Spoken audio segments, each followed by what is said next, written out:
Hello students, now let us start with our chapter 1 of history, that is the French Revolution.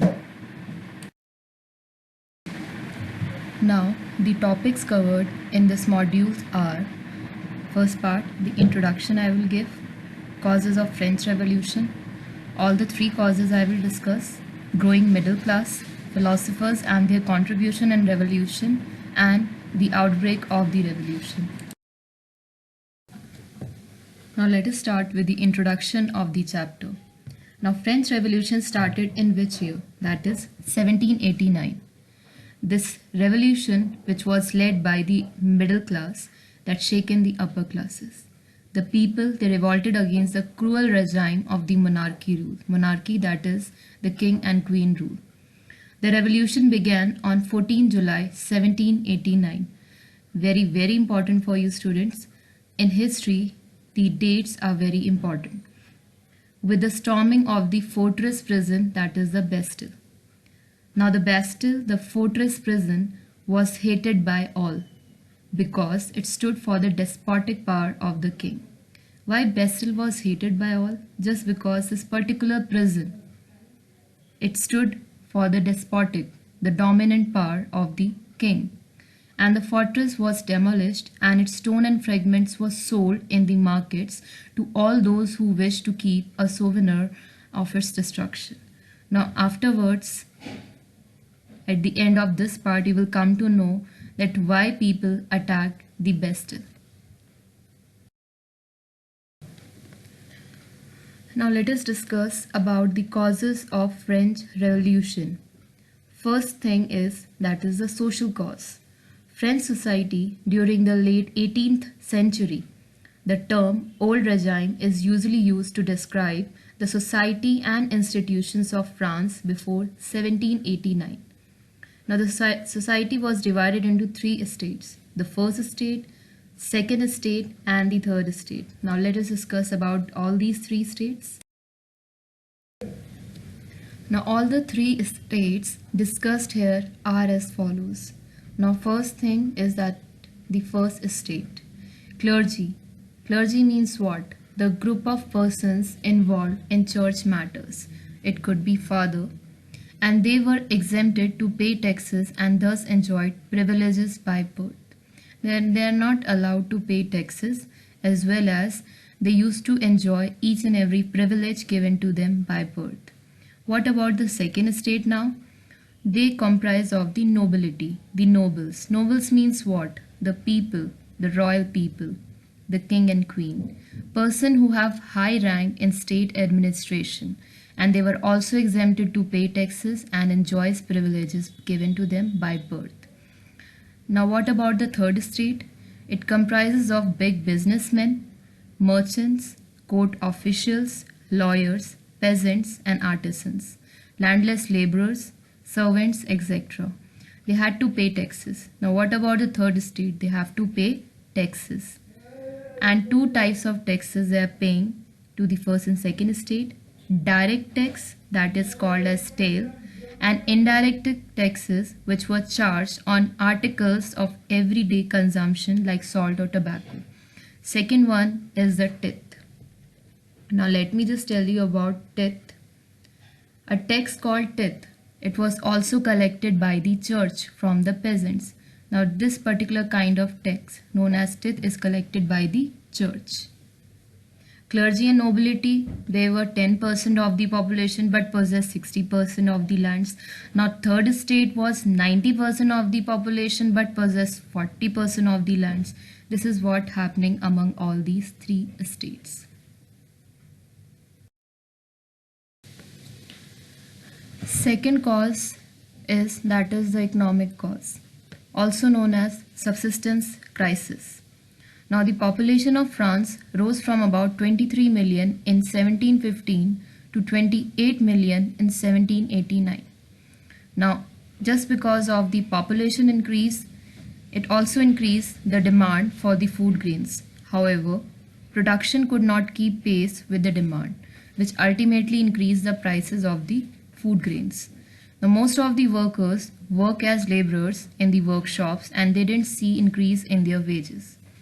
Situation became worse whenever drought or hail reduced the harvest, which actually leads to the scarcity of food grains or subsistence crisis.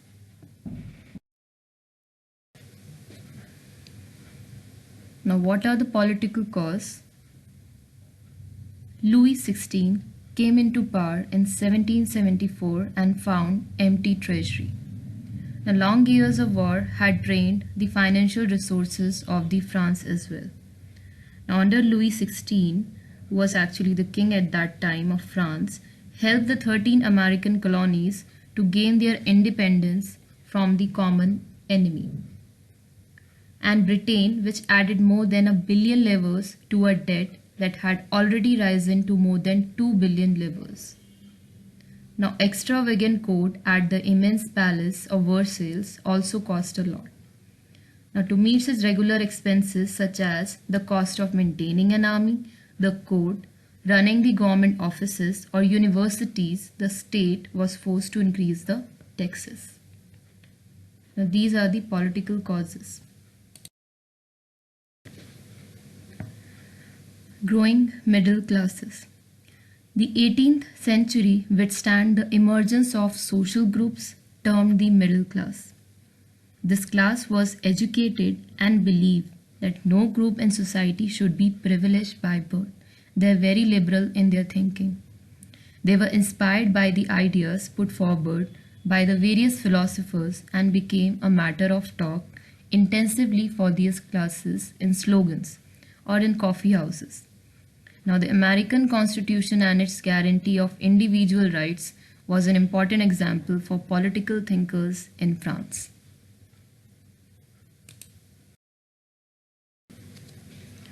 Philosophers and their contribution in revolution. First of all, let me make this thing very much clear to you people that these three philosophers, they have wrote certain books in favor of the third estate people. Now let us discuss about John Locke. He wrote a book named Two Treatises of Government in which he criticized the doctrine of divine and absolute right of the monarch. He actually criticized whom? The king and queen rule, that is the monarchy rule.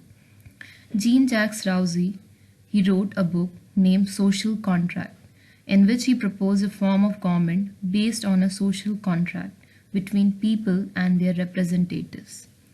In short, he was talking about a kind of a democratic regime.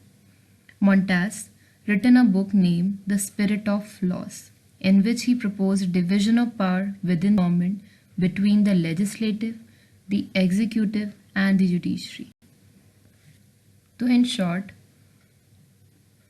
these philosophers, they are in favor of the democratic nation.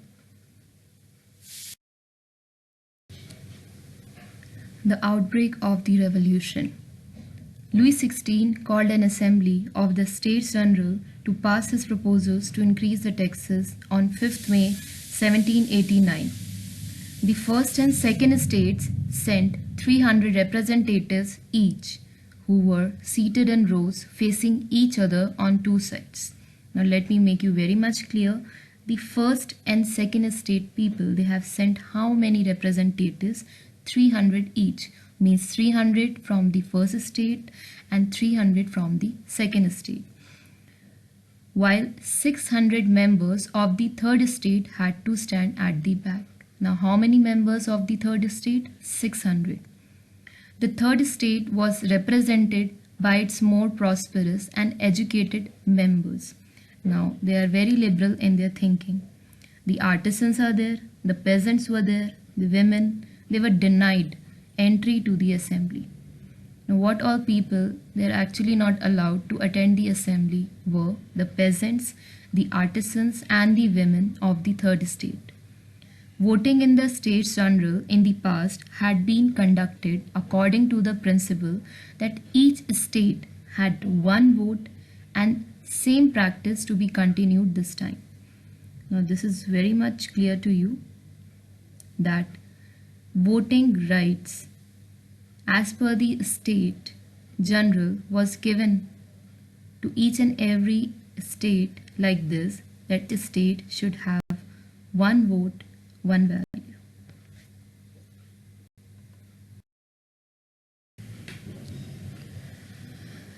Now the members of the third estate, they demanded individual voting right, where each member would have one vote.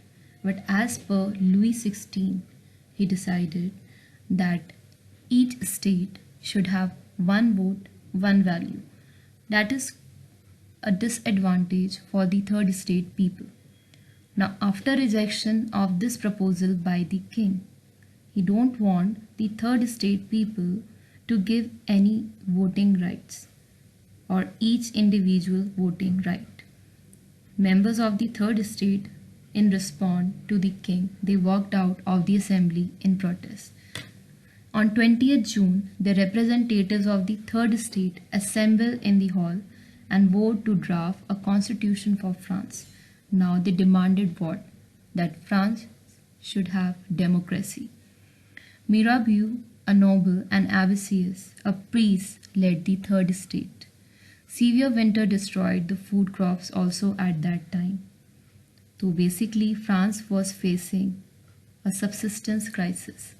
At the same time, the king ordered the troops to move into Paris. On 14 July, the agitated crowd stormed and destroyed the fortress known as Bastille. Now here comes the part of Bastille that I earlier discussed in the introduction part. Let me tell you something more about it now. Now, why did the people of the third estate they attacked the fortress prison of Bastille? First of all, the Bastille stood for the despotic power of the king, and people of the third estate they were against the monarchy rule. They want what? The democracy to come into France.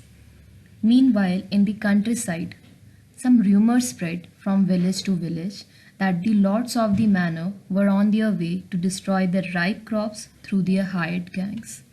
Now, due to fear, peasants in several districts they attacked the castle of the nobles, looted hoarded grain, and burned down documents containing records of manorial dues. Now, large numbers of nobles fled from their homes and many migrated to neighboring countries.